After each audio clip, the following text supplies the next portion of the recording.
Good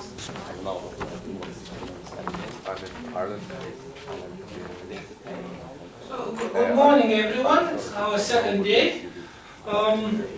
Before we start, one very simple technical aspect regarding mineral water, not to mention even coffee cups or tea.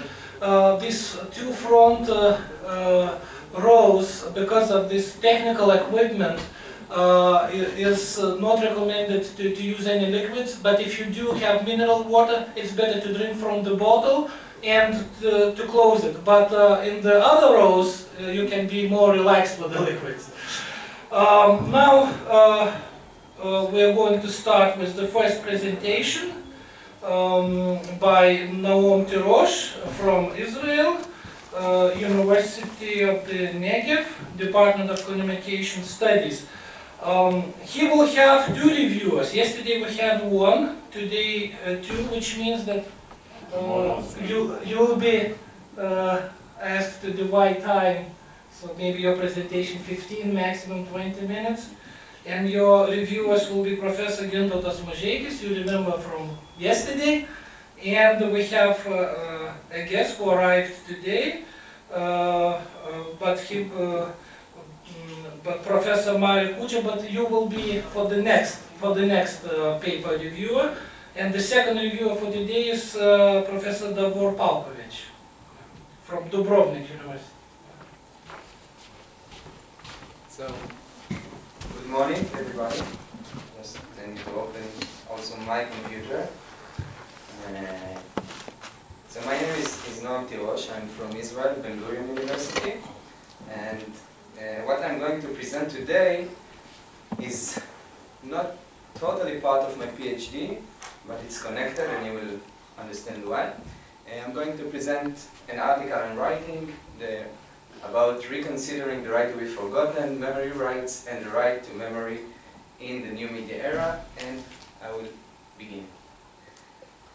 So, say hello to Mario Costeja Gonzalez. You can't see him very well. He's a Spanish citizen.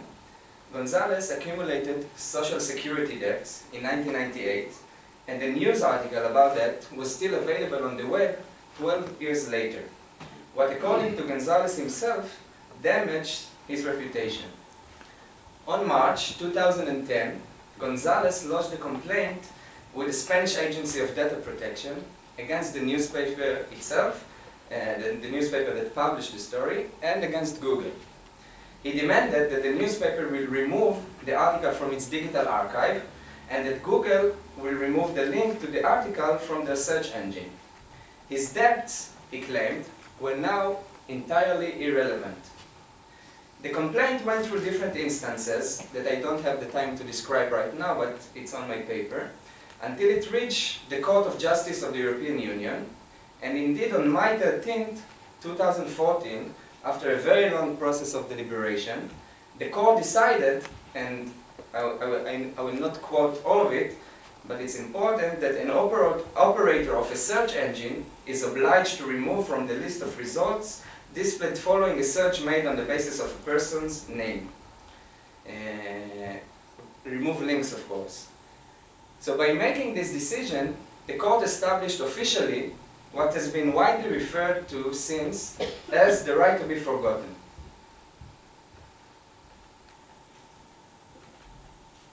As explained in the court judgment itself, the right to be forgotten is not a totally new right.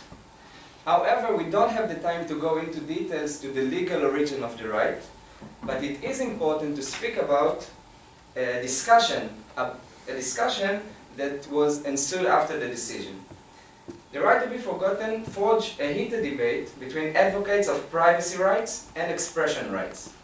And indeed, it is the balance between fundamental rights that was at the center of two important papers: Guidelines on the Implementation of the Right, published by an official EU working party on November 26, 2014, and the final report of Google's Experts Advisory Council, published on February 6, 2015.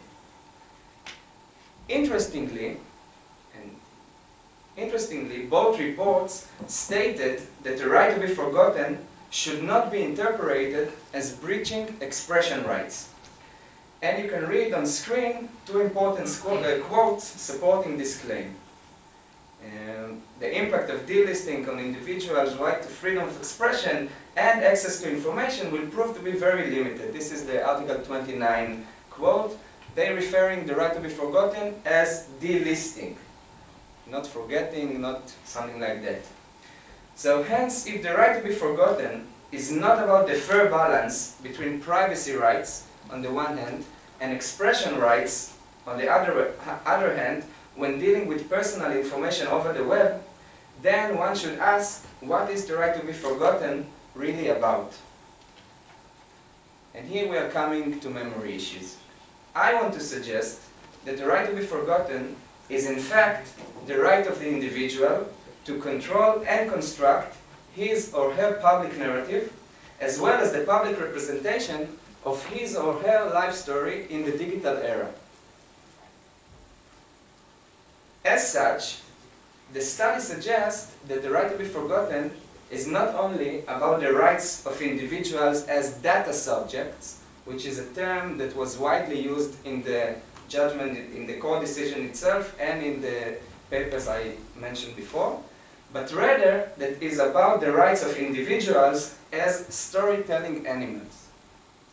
Indeed, we tell others stories about ourselves, based on memories derived from our experiences. Combining these stories together, we create a narrative of our life. Yet, we all know that narratives are constructed. They evolve over time and change constantly. We choose to highlight different life phases when our life circumstances are changing. Our constructed narratives, based on what we perceive to be our memories, are what others can refer to as our identity. Acknowledging that the right to be forgotten is not really about forgetting, but rather about remembering, about our narratives, and eventually about our identity, I propose to reconsider and analyze it using tools derived from memory studies.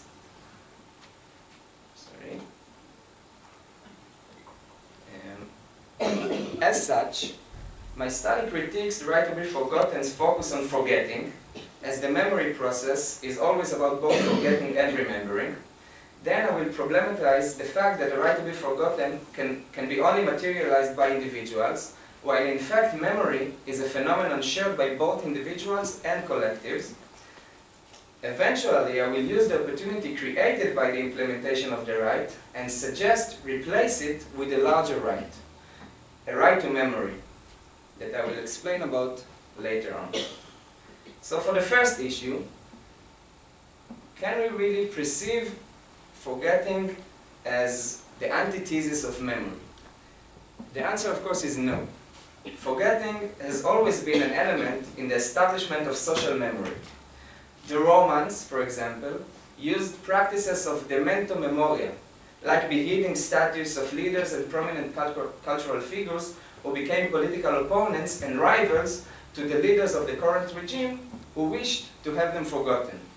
Later in time, when all-time rival ethnic groups started to see themselves as partners in the process of nationalizing humanity, it was forgetting that served as a crucial factor in the creation of the new homogeneous groups, as explained to us by Ernest Renan. So, extreme violence, of course, between different ethnic groups, a situation that preceded the establishment of the nation, had to be forgotten. So according to these examples, forgetting is a complex social site that contains varied meanings, purposes, and uses. Both the Romans and the nations created in the long process from the 9th century to the 19th and 20th centuries used diverse practices of forgetting as tools in a much larger process, the process of creating a shared communal memory. In other words, there is no real dichotomy between forgetting and memory, as memory processes contain both the practices of forgetting and remembering. They are both part of the larger memory process. Our memory, of course, is a combination of what we remember about our past, what we may have forgotten about it, and what we wish to forget. There are many ways to forget and silence past events. Trying to theorize the process, Connerton in 2008 suggested 7 types of collective mechanisms of forgetting. And indeed, according to Connerton himself, to suggest additional mechanisms of forgetting are actually one of memory studies' greatest tasks. So what I'm suggesting that delisting yourself from search result is one, indeed new, practice of forgetting that is part of the general memory process of the digital age. The co-decision, however, and the heated discussion that ensued, which together construct what I'm referring to as the right to be forgotten discourse, seems to overlook the real essence of memory process, and it did not contextualize the debate in its terms. Next issue that I want to tackle, as outlined in the co-decision itself, the primary objective of the right is to ensure effective and complete protection, I'm quoting, effective and complete protection of the fundamental rights and freedoms of natural persons. In other words, it is individuals that concern the decision, and it is individuals and individuals only that can materialize the right to be forgotten. However, if we agree that the right to be forgotten is not purely about rights of data subject, as I explained before, nor is it only about issues of data protection in the hyper-connected era, but that rather it is about a larger social issue, memory process in society, then we should focus on both individuals and collectives. In the past, the term memory has been understood mostly in relation to the individual and his cognition, as it was understood as a biological phenomenon, of course. However, memory studies, we all know that, change that perspective, as a person cannot remember in isolation from her social relations. Our private memory will not function in isolation from social frameworks, and I'm echoing here Maurice Halbwachs, of course.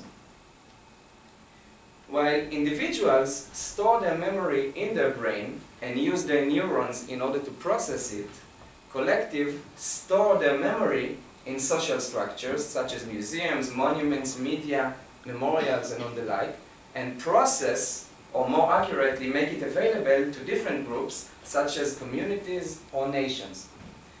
Yet there are mutual influences between individuals and collectives while constructing shared memory. We know in Israel, for example, that highly traumatized war veterans memorize their personal war experiences in a way that influences society's collective memory of a particular war. At the same time, collective representation of the war influenced the veterans' private memories. As such, we can perceive memory, and I'm quoting here Jeffrey Ulick, as the negotiation of past and present through which we define our individual and collective selves. Both individuals and collective construct their identities while walking through and processing their memories. Nevertheless, as I explained, the right to be forgotten can be only realized by individuals. While trying to construct a personal narrative and to maintain control over it in the new digital era, an individual has the right to approach a search engine and make it harder for others to construct a different narrative. However, the connections and mutual influences between individuals and collectives while constructing shared memories is absent from the definition of the right, and it was dismissed also in the public debate about it. So, what I'm going to suggest, as memory becomes so pervasive in the digital era, that it is not enough to speak about a limited right of individuals as the co-decision of the right to be forgotten offering. We should use the opportunity created by the right to be forgotten to talk about memory rights in order to evolve what Ricoeur called a culture of just memory.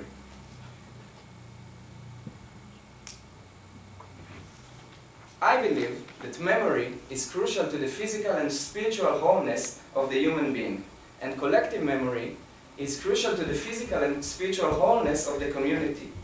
This wholeness is the keystone of the Universal Declarations of Human Rights. As such, memory rights should be considered as an integral part of the international legal system. However, other than the right to be forgotten, European co-decision and guidelines, there is no specific reference to any right of or for memory. Rather, it is important to know that there are some human rights declarations that deals with stuff that can be connected to memory issues, but they are not defining a right to memory. And this is what I'm suggesting. So, tackling this absence, can you see it with this red? I like reds in regular days. So tackling this absence, I want to define the right to memory as such, and you can read it on screen together with me.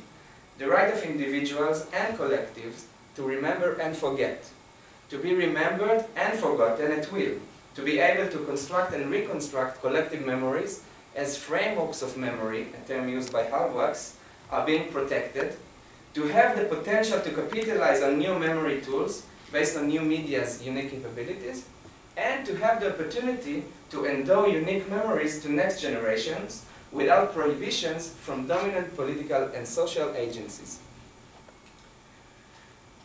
I'm approaching the end of my presentation,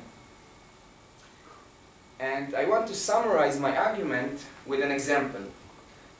An example of one potential contribution of the suggested right to memory. Let's consider for a second Google's role in the implementation of the right to be forgotten. Since the court ruling, Google alone has received more than 200,000 requests from private users to remove links from its search engine. And I'm sure that today it's much higher. I checked it when I was accepted to this conference. So, for each of these requests, Google has made an independent examination, deciding if the right of the individual supersedes the public interest in keeping a specific link available on the list of results. In other words, it is Google, a giant private corporation that is now legally in charge of the construction of our society's memory, which is indeed a combination of both our private narratives and our collective stories. This has provided Google, officially, with a power that until not long ago was available only to governments or other institutions which are at least potentially, I'm not overestimating the role of governments, but at least potentially they were more democratically, and they were democratically elected. So, replacing the right to be forgotten with a broader right to memory, I believe, will help us to tackle the transformation of Google or any other private corporation with the ability to commodify our memories. And we can think about Facebook, YouTube, or any other social network into a memory agent that is legally in charge of our society's memories. Because I showed you in the right, it suggests that everyone should have the right to construct her or his memory without prohibitions from dominant political and social agencies. So let me finish by saying that criticizing the right to be forgotten does not mean that its contribution to memory discourse is insignificant. The implementation of the right to be forgotten has further legitimized the conversation about memory and memory rights. And I think this is a very important phenomenon. However, we should not be satisfied with a minimal right achieved and its limited scope, but rather it is time for us to advocate as scholars, as intellectuals, an extended right, a right to memory. Thank you very much.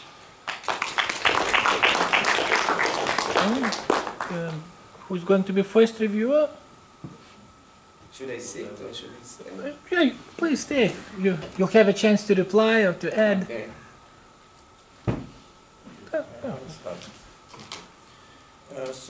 Thank you very much for your presentation. That the topic is very urgent, and many researchers try to discuss similar problem, and your questions were, I would say, very open, and you apply your topic to the area of politics of memory and politics of forgetfulness, politics of oblivion. And actually I would add only some, or advise some, because I'm a philosopher, to develop more on my opinion, little bit larger, the problem. And I would like to remember for you one couple stories. One of them is Freudistic. You know, Sigmund Freud was probably one of the first who found that to forget is not simple. It means that just displacement of your complexes or displacement of your trauma is not a real oblivion.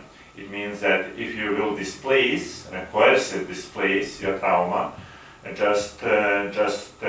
or if you delist the trauma, it means that it's only a mirage that you forget. And Sigmund Freud tried to show that forgetfulness it means presuppose some very strange and very difficult sociological and psychological process which should be developed according to some methods.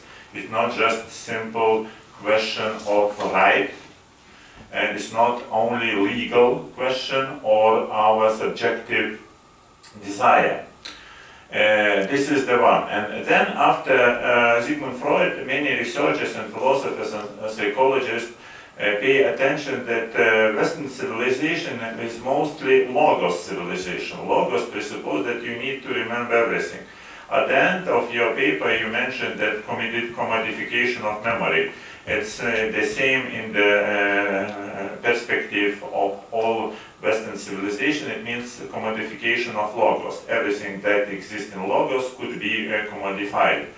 But you know that the another side of Western civilization or oblivion or forgetfulness was completely weaker. If you will try to find books or some text on the needs to forget, you will get less results, much more less. It will be river, lys, in Greek lethe, in English lithe. It means that river of forgetfulness where you drink before going to heart, or later according to Dante. It's a river between purgatory and paradise. That it means in order to be in paradise, in a complete and clear thinking area, it means in the fulfillment of your mind. In order to be in fulfillment of your mind, you need to forget everything before.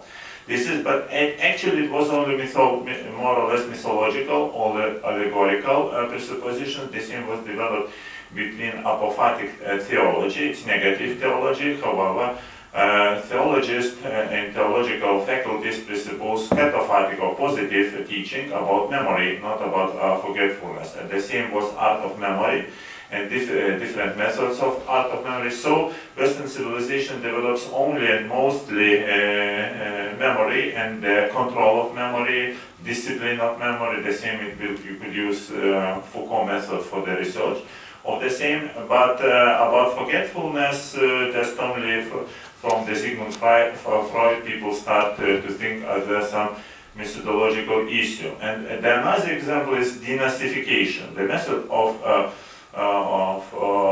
psychoanalysis was used for denazification purposes, and according to Gurion Habermas, denazification as oblivion of Nazi experience between Germans were not successful because it was constructed as a displacement of trauma, but not as some specific psychological strategy. This is the question actually, it's a begin, but to consider, to remember denazification as the first probably very large and institutionalized process of oblivion in the Europe, it's important on my opinion example, and you could do very strong critique even denazification, for example, based on the works of Jürgen Habermas.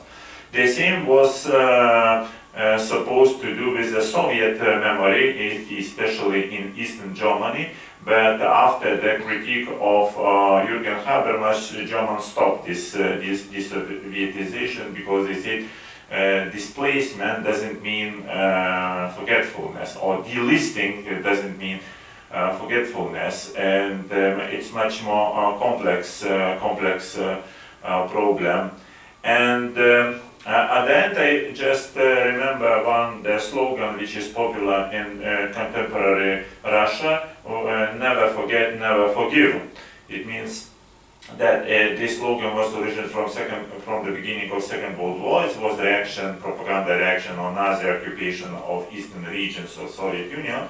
But today, anti-Maidan movement revival this slogan in order just to use it that we will never forget, never forgive this Maidanian movement in Ukraine. But what is interesting that people accept, or masses accept it, and they're very ready to repeat and repeat thousands types, never forget, never forgive.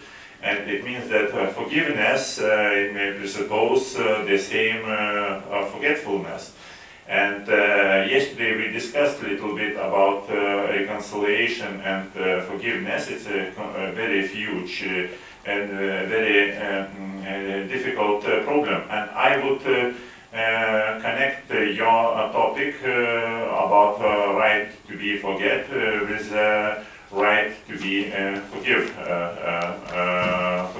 This is the ordinary people. People understand this one in the process of forgiveness. For example, denazification, according to Habermas, presuppose question of forgiveness, but it's some kind of even communication psychological process. So this is my proposals for you. Thank you. Okay. Thank you very much. I enjoyed reading your paper. I think the article provides a good introduction to the topic, right to be forgotten. It is definitely the hot topic today, and you put it in perspective of memory studies that I think also is correct. But my first question would be, is the discussion about right to be forgotten going too far, considering till date court decisions?